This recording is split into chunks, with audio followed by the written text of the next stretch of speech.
Magandang hapon, narito na mga balita sa inyong PRTV News Break. Pinanindigan ng palasyo na hindi maaring i-veto ang natitira pang tatlong unprogrammed funds. Ito ay sa kabila ng mga batikos na nagsasabing maaari pa rin itong gamitin ng mga naglulustay ng pera ng bayan. Sa detalye, alamin natin yan mula kay Christian Bascones. Christian. Yes, nilinaw ng Malacanang na hindi tulungan inalis ang lahat ng unprogrammed appropriation sa 2026 national budget dahil nagsisilbi itong nakahandang pondo na maaaring hugutin sa oras ng pangangailangan, lalo na para sa mga proyektong hindi paganap na naaprubahan sa panahon ng pagbuo ng budget. Ayon kay Palace Press Officer at Presidential Communications Office Undersecretary Claire Castro, mahalaga ang pagpapanatili ng ilang unprogrammed appropriations bilang standby authority para matiyak na may pagkukunan ng pondo kapag may mga programa na magkakaroon lamang ng pinal na pagpapatibay sa loob ng taong 2026. Ipinaliwanag ni Castro na noong inihahanda ang panukalang budget noong 2025, may mga proyektong nasa yugto pa lamang ng pagpaplano, kabilang ang mga foreign assisted projects, kaya hindi pa ito maidetalye o maisama sa regular na programa ng gastusin. Dagdag ng Malacanang, ang pagkakaroon ng nakalaang unprogrammed funds ay mahalaga upang matiyak na maipagpapatuloy ang mga proyekto sakaling makumpleto ang mga kinakailangang kasunduan at maaprubahan ang mga ito sa loob ng taon.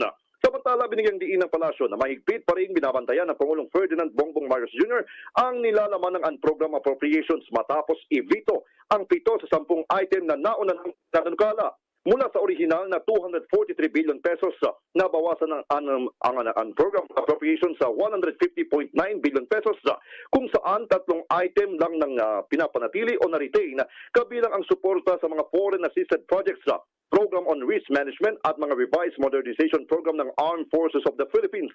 Giit ng Malacanang, may ipinatutupad na conditional implementation sa paglalabas ng mga pondo at nananatiling bukas ang ehekutibo sa pagbusisi ng oversight function ng Kongreso upang matiyak na ang bawat sentimo ng pera ng bayan ay magagamit ng wasto at alinsunod sa batas.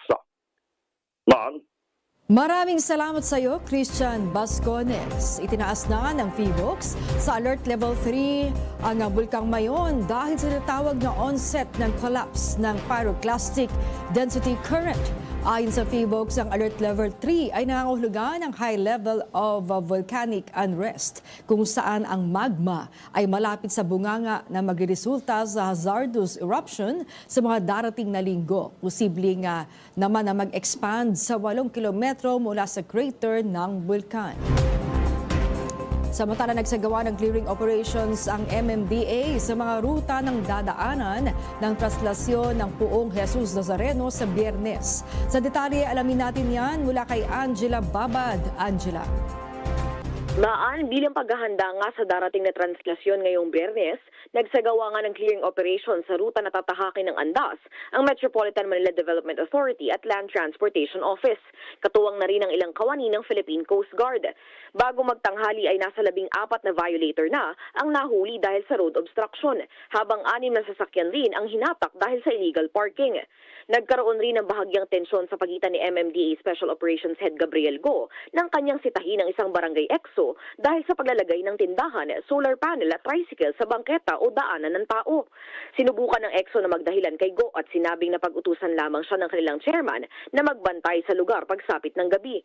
Ganun pa man ay pinatanggal rin ni Go ang istruktura dahil makakasagabalaan niya ito sa Biyernes kung saan inaasahang dadagsa ang mga deboto ng Poong ni Jesus Nazareno. Aabot sa 1,000 ang multa para sa road obstruction at hanggang 2,000 naman ang multa para sa illegal parking, kasama pa ang paghatak ng sasakyan. Kaya naman payo ni Go na bukod sa posibleng sagabal sa daan, ay tanggalin na ang dapat tanggalin para na rin maiwasan ang danyo sa mga sasakyan o motorsiklo na posibleng makuha mula sa pagdagsa ng mga deboto. At yan muna ang latest maan. Ako si Angela Babad ng PRTV News, nagseserbisyo para sa Pilipino. Maraming salamat sa iyo, Angela Babad. At yan ang mga balitang nakalap ng inyong PRTV News Break. Live kami sa Free-to-Air, Beam Channel 31, Signal Channel 31 at sa YouTube. Tumutok din sa aming social media accounts sa Instagram, Facebook at TikTok sa @PRTV Prime Media. Abangan ang mas komprehensibong balitaan sa Arangkada Balita mamayang alas 5:30 ng hapon. Ako po si Maan Macapagal. Magandang hapon.